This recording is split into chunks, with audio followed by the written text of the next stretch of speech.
여러분, 종부세 폭탄인데 왜 서민만 죽어난다 이런 얘기가 나올까요? 일단 이 지표를 먼저 한번 보시죠. 전년 대비 2021년 종부세 증가율입니다. 무려 123.42%나 늘어났습니다. 어마어마하죠? 야, 이게 문재인 정부가 이 세금 폭탄을 얼마나 심하게 안겼는지 보여주는 단적인 지표예요. 그런데도 불구하고 진짜 많은 사람들이 문재인 정부 하면서 박수를 치는 사람들이 많다는 사실입니다. 저는 도저히 이해 불가합니다.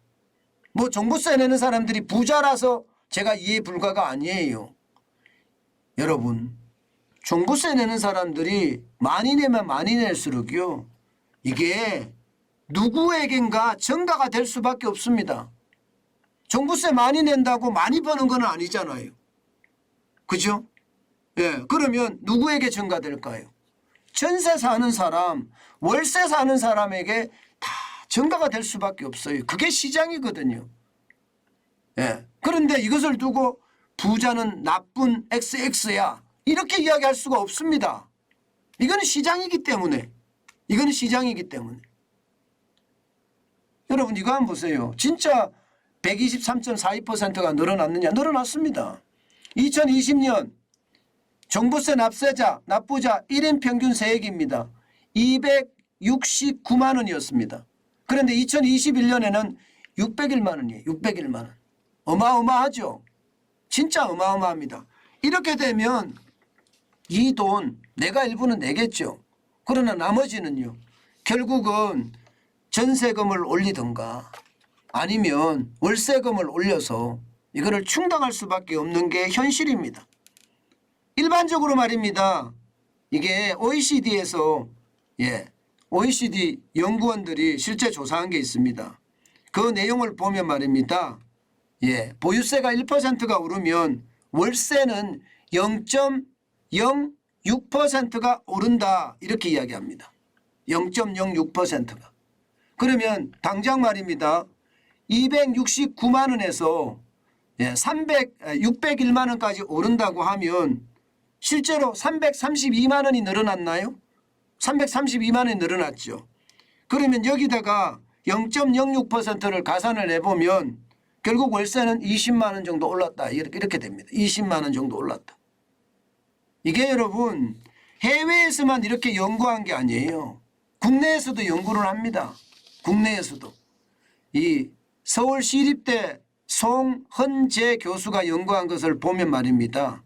보유세가 1% 늘면 세금 증가분의 29.2에서 31.1%가 전세 보전금 형태로 임차 가구에 증가된다. 이렇게 분석을 하고 있습니다. 월세에는요 46.7%에서 47.3%로 더 증가가 된다. 이렇게 이야기합니다. 그러니까 전세보다는 월세 받아서 종부세를 내면 되니까 전세에 더 타격이 된다는 이야기잖아요. 타격이 된다는 이야기잖아요. 문제는 금리까지 더 치솟으니까 금리까지. 지금 뭐 어쩔 수 없이 금융비용이 커질 수밖에 없거든요. 이게 집주인도 세입자도 이게 금융비용이 커질 수밖에 없습니다. 그렇게 금융비용이 커지면 여러분 결국 말입니다. 이 서민 입장에서는요. 집주인의 세금도 올라가는 데다가 내가 빌린 이자 비용도 늘어나는 이중고를 겪게 된다는 것. 그게 현실이 된다는 사실입니다. 여러분, 지금 보시는 것처럼 종부세 납세자 중 개인 비중도 점점 늘어나고 있어요. 2022년에는 8%까지 늘어났습니다. 개인 비중이 8%까지 늘어난다는 건 여러분 결국 이제는 다 떠넘길 수 있다는 거예요. 2017년까지만 하더라도 종부세 납세자 중에 2.4%만 개인 비중이었어요. 그런데 2022년에는 8%까지 늘었죠. 그러면 이 개인들에게 이게 말입니다. 집값이 폭등을 하니까 종부세를 납부하는 사람들도 굉장히 많아진 겁니다. 그만큼 말입니다. 상황이 굉장히 나빠졌다는 이야기예요. 이렇게 계속 가면 말입니다. 결국은 최악의 상황까지도 갈 수 있다. 이런 얘기가 점점 나오는 이유입니다. 여러분 사실 개인 비중을 보면서 아마 여러분들이 느끼시는 것도 있을 겁니다. 이것을 보면 말입니다. 대부분이 법인이라는 이야기잖아요. 그죠? 대부분이 법인이고 개인은 8%밖에 안 된다는 이야기잖아요. 그러면 결론적으로 말씀을 드리면 종부세 120만 명이 내는 사람들 중에 진짜 많은 사람들이 법인이고요. 거기에 개인도 8%가 되니 이게 뭐 월세나 전세금을 올릴 수밖에 없는 것 이거 당연하지 않을까 싶어요. 근데 문제는 이걸 개편하고 싶어요. 실제 말입니다. 대통령 선거 와중에 이거 종부세의 어떤 기준을 상향시킨다 이렇게 이야기를 했었습니다. 윤석열 대통령도 이야기를 하고요.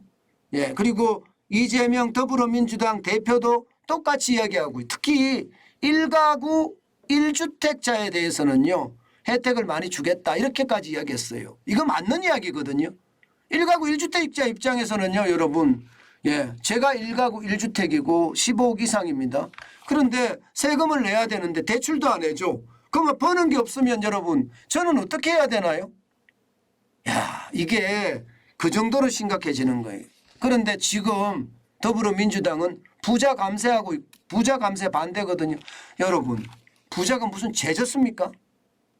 부자는 여러분 본인이 그만큼 엄청나게 노력을 했기 때문에 부자가 된 거예요. 뭐 그렇지 않은 분들도 있겠죠. 그러나 상속세도 엄청 냅습니다.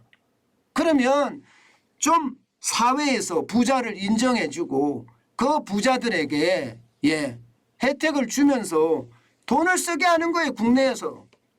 요즘 부자들 진짜 많은 부자들은요. 국내에서 돈 안 쓴다고 그러잖아요. 해외 나가서 다 쓴다고 그러잖아요.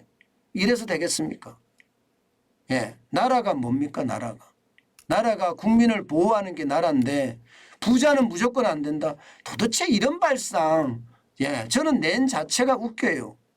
이런 발상을 낸다는 자체가.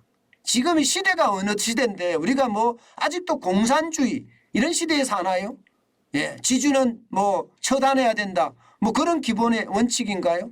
저는 우리나라의 어떤 586이라나요? 386이죠.